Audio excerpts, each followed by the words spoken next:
Drop it.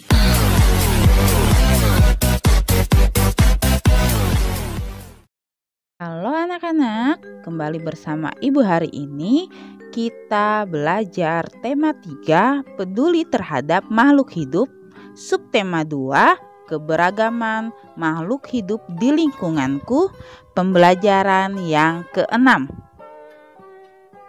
Mari kita belajar dengan semangat. Jaga kesehatan, tetap di rumah saja ya. Mari kita mulai. Masih ingat bagaimana membuat pertanyaan yang baik untuk wawancara? Sekarang kamu akan belajar menulis laporan yang baik tentang wawancara. Setelah melakukan wawancara, kamu akan menulis laporan. Sebelum melakukan kegiatan tersebut, kamu akan belajar tentang cara menulis laporan berdasarkan hasil wawancara.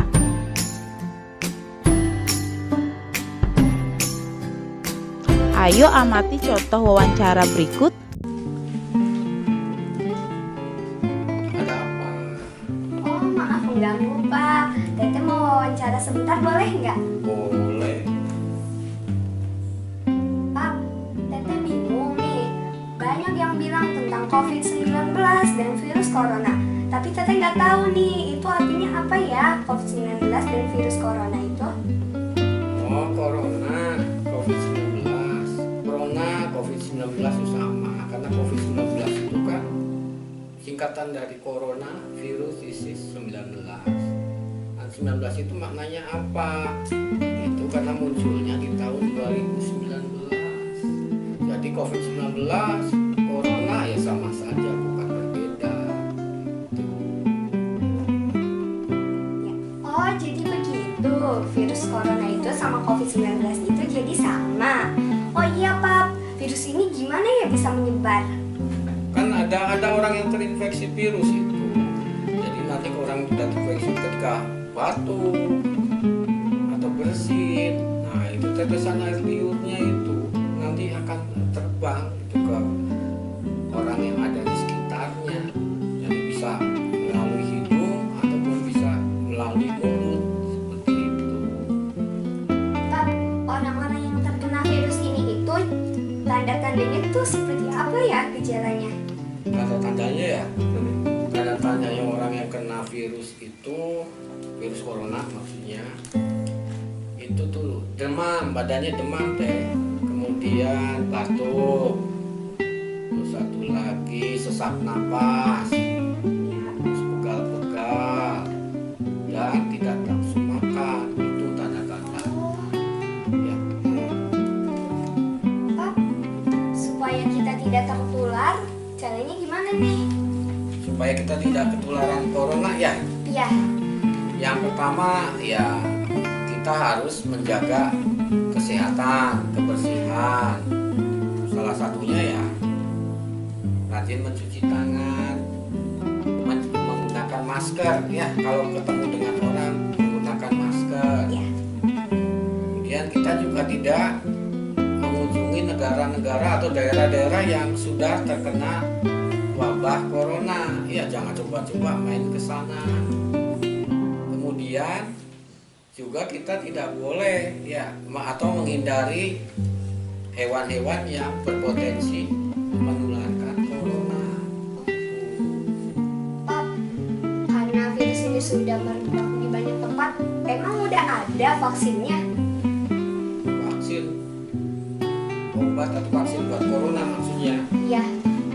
Setahu papa mah belum denger tuh, kayaknya belum ada deh. Tapi masih dalam proses itu ya. Tapi kalau obat atau vaksinnya sampai detik ini Pak belum dengar.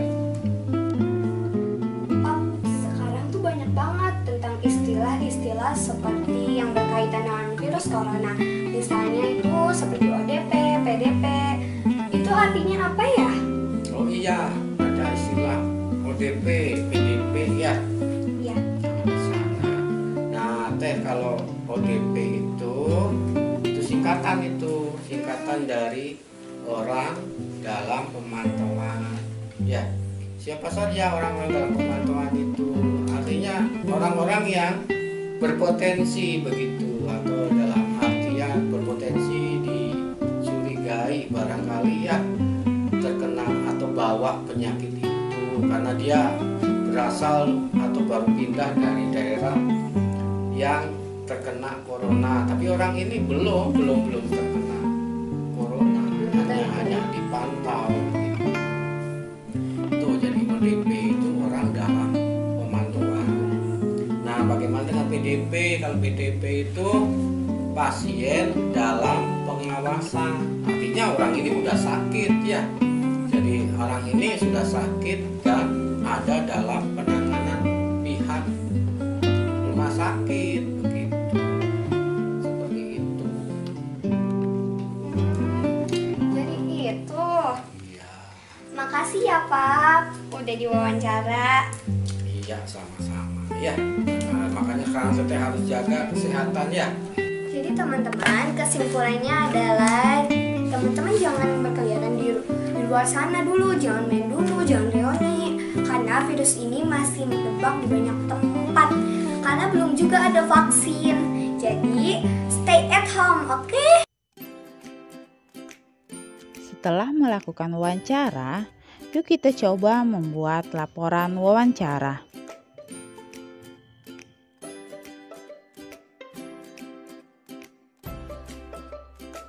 Melestarikan hewan langka yang terancam punah merupakan kewajiban bersama. Ayo kita diskusikan.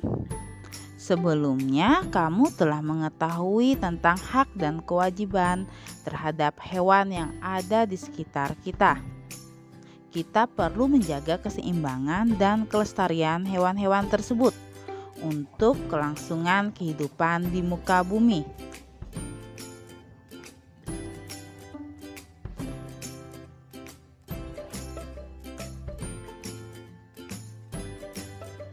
Lestarikan hewan langka. Pelestarian hewan langka bertujuan agar hewan tersebut tidak mengalami kepunahan. Kelestarian hewan sangat bermanfaat untuk kelangsungan hidup manusia.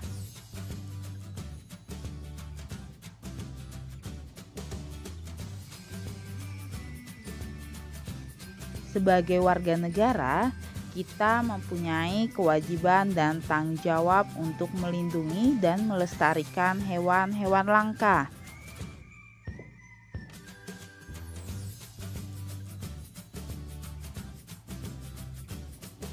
Beberapa upaya yang bisa kita lakukan untuk menjaga hewan langka antara lain: yang pertama, melakukan penangkaran hewan langka. Yang kedua, mendirikan tempat-tempat perlindungan hewan langka, misalnya Suaka Marga Satwa, cagar alam, kebun binatang, dan taman nasional. Dengan melindungi hewan langka, kita dapat menjaga keseimbangan ekosistem agar kehidupan di muka bumi tetap berjalan dengan baik. Yang kedua, melestarikan keanekaragaman hayati yang bermanfaat bagi ilmu pengetahuan dan masyarakat, serta memenuhi kebutuhan masyarakat, misalnya untuk bahan pangan dan obat-obatan.